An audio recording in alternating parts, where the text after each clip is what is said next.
હાલો મિત્રો, જો તમને હે ને હમણાં એક બે વિડીયો નાના નાના મૂકું કે આપણને હે ને ઓલું બનાવવા કેટલા મસ્ત હોય પહેલાં, પછી હે ને એ વાત ફરી જાય. એટલે તમને વિડીયો દેખાડું એટલે તમને વાત ખબર પડે કે હે ને અત્યારે પબ્લિકને ઓલું બનાવવા હાથે કોણ મથે, બરાબર, અને કોણને આગળ કરે. એમ જે પાર્ટીવાળા હોય ને એ કોને મેન માણા હોય ને એને આગળ કરે, એટલે એનું હાલી જાય. સમજી છે? જ્યારે ઓલા બાબા રામદેવ બહુ કસરત ને બસરત કરતા હતા ને, ત્યારે આમ હે ને આમ આખા ભારતમાં ગુજરાતમાં આમ મીણ્યા જ વખણાવા. પછી એના લીધે છે ને તો યોગ ને બેગ બહાર પડ્યું, બરાબર કે નહીં?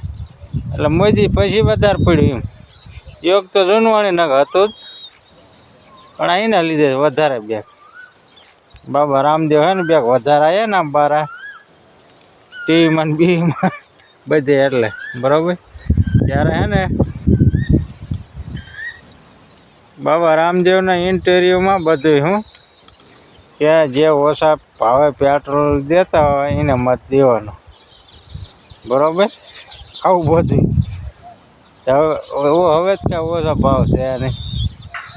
હવે ડીઝલનો એવો સડે ને પેટ્રોલનો એવો સડે, પછી કે એટલે બહાર પડે ને. જમીને તમે કયો એટલે બહાર બધાને પડે, બરાબર. કયો એટલે બહાર પડે, નખતો ન પડે. પહેલાં તમને એ વિડીયો મૂકું થોડોક તેમ જોવો कि आपको 75-80 रुपए का पेट्रोल चाहिए कि 35 रुपए का? तो आपको जो 35 रुपए का पेट्रोल दिलाएगा उसको वोट दोगे या 75-80 दिलाने वाले को? अच्छा, आपको आज गैस सिलेंडर सब्सिडी के बावजूद 450 का, सब्सिडी के बिना जो है 1200 रुपए का मिलता है। यदि आपको गैस का सिलेंडर 300 या 400 रुपए का मिले उसको वोट करोगे या 1200 रुपए का देने वालों को? देखो, सरकार तो ये बनाएंगे, आप थोड़ी बनाएंगे, हम थोड़ी बनाएंगे। જોયું ને? એટલે હે ને આમ ઓલું બનાવે, સમજી?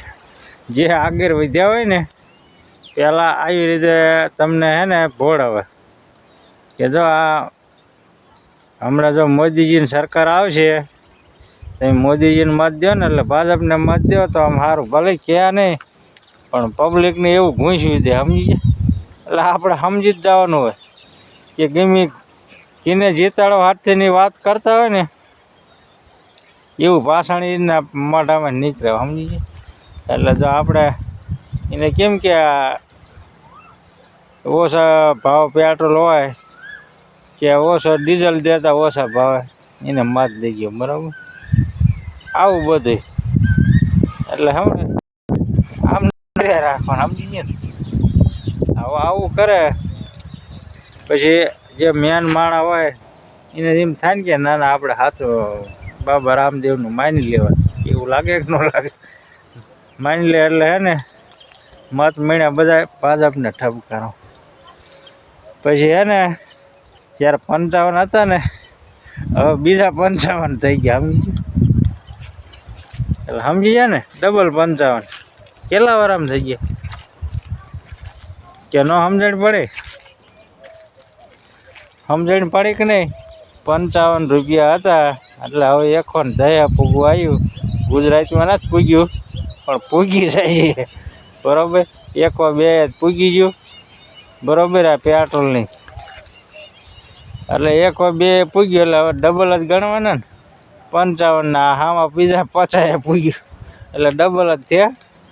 હવે ડબલ થઈ ગયા 12 વાર આમ ડબલ. આ તો બેંકમાં પૈસા નાખવાની ને ઘોડે 12 વાર આમ ડબલ. હા, એવું થયું. 12 વાર આમ ડબલ થયા પેટ્રોલના ભાવ, બીજું કાંઈ નહીં. એટલે પછી હે ને ફરીને મીડિયાવાળા ફરીને સવાલ પૂછે ને એટલે બાબા રામદેવને હે ને પીતો સટકે, બરાબર. એટલે એને ગરમ ભી પડે હું કે આ તમે પહેલાં ફેંક કરતા ને હવે શું થયું તમે જોવો પહેલાં. जी आपने तो टीवी चैनल पर यह कहा था कि कौन सी सरकार आपको चाहिए, 40 रुपए पेट्रोल वाली सरकार, 300 रुपए सिलेंडर वाली सरकार। आपने कहा था कि नहीं कहा था बाबा जी? मैंने कहा था पूछ पड़ेगा मेरी आदमी को मैं कह रहा भाई ऐसे प्रश्न मत पूछो। मैं तेरे प्रश्नों का उत्तर देने के लिए कोई ठेकेदार है तो जो भी पूछा उसका उत्तर दो। एक मिनट, सभी टीवी चैनल पर आप ही की बाइट चली थी और लोगों अरे ने भाई विश्वास किया मैंने था। दी थी और अब नहीं देता, कर ले क्या करेगा। चुप हो जा, अब आगे से पूछेगा तो ठीक नहीं। જો સમજ્યા ને, એટલે આને કહેવાય બાટલી ઉતારવાનું, બરાબર? બાટલી ઉતારે ને પછી તમે ઉતરી ગયા પછી તમને હે ને આમ કઈ નીકળી જવાનું, શું કાંઈ તમે કહેવાય એમ કરવાનું છે, એટલે આમ કઈ નીકળી જવાનું, બરાબર? આને કહેવાય બાટલી ઉતારે, બરાબર ને? આ તો જો એને કહીને એટલું બહાર પડે, કીધું એ તો સવાલ કરે એટલે બહાર પડે. ત્યાં ખેડૂત રે એની સતી વાળી, એને ઘરની વાળી તોય દઈને ઓલા પરણે થાંભલા ખોળે તો બર પડે કે ન પડે એમ મને હાલો એ પડે કે ન પડે? તો એ પછી એ નથી દેખાતો, પોલીસને નથી દેખાતું ને સરકારને નથી દેખાતું, એટલે આવું છે, બરાબર? અને ઉલ્લું બનાવીને છે ને એકાદું વાળું આગળ રાખે, જ્યારે ચૂંટણી આવે ને ત્યારે વાળું રાખે એક કે ભાઈ તમારે આવી રીતે બોલવાનું છે, આવો પક્ષ રાખવાનો છે, એટલે હે ને અમારું જીતી જાય ને એ હે ને એનું હાલી જાય, એની પતંજલિ કેમ હાલી જાય એની ગોળી એનું હાલી જાય, સમજી ગયા? એક વાડાનું એનું હાલી જાય, એનું હકાલો હાથથી ને માથે પબ્લિકને હે ને કે એટલા નૂલું બનાવીને, એટલે આવું બધું.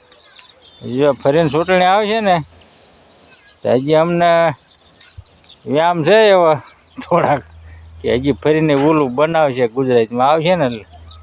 આ તો ભારત નથી પણ ગુજરાતની આવશે ને ત્યારે ગુજરાતમાં 2-3 એવા છે માણસો આમ થોડાક આગળ આવી જાય મીડિયામાં, બરાબર?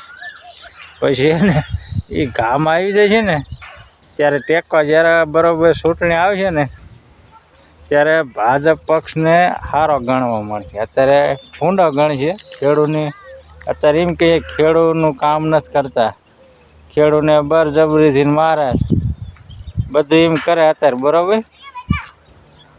અત્યારે બધું બોલશે. હવે જ્યારે ચૂંટણી આવશે ને ત્યારે ફરી જાય છે, ત્યારે શું કરશે? જો આમ આદમીને જરાય સારી નથી ને મત નહીં દેવાનો, અને કોંગ્રેસ તો અમથી હાલતી નથી, બરાબર? એટલે એને એવું બહુ ખાસ મત દેવાની ગણતરી ન રાખી. જે આપણે રેગ્યુલર સરકાર છે ને એને મત દે, આગ જીતે ને તો એ એમને બીજું કંઈ ને ફેર ન કરવો પડે, એટલે એ રેગ્યુલર સરકાર ને એ કામ કરે, એટલે આવું ભાષણ કરે, સમજીએ ને? પછી જે આગળ બીજે વધ્યા ને 2-3 એ રે પછી આવું ભાષણ કરે, અને આવું કરે ને તો આપણને હાસું લાગી જાય ને આપણે વરી પાછા રેગ્યુલર સરકારને મત દઈ દે. રેગ્યુલર સરકારને દઈ ને એટલે વરી રેગ્યુલર 5 વર્ષ આપણે હે ને હાલ્યું જાય, હેરાન થવાનું આમને. 5 વર્ષ પહેલાં થયા હોય અને વરી 5 વર્ષ હે ને રેગ્યુલર થઈ જવાનું આપણે. હાલો ડીઝલના ભાવ 5 ચડ્યા, પેટ્રોલના 5 ચડ્યા, એમાં ન જાય એમ ફરીને બીજાય, બરાબર? અને વરે રેગ્યુલર લાઇનમાં જ રહી જ જવાનું. આને રેગ્યુલર સરકાર કહેવાય, સમજી ગયા? વરે લાઇનમાં રેગ્યુલર રહી ગયો એટલે રેગ્યુલર સરકાર. એટલે આવા જે મેન માણસો હોય ને એનેથી સેજતું રહેવાનું.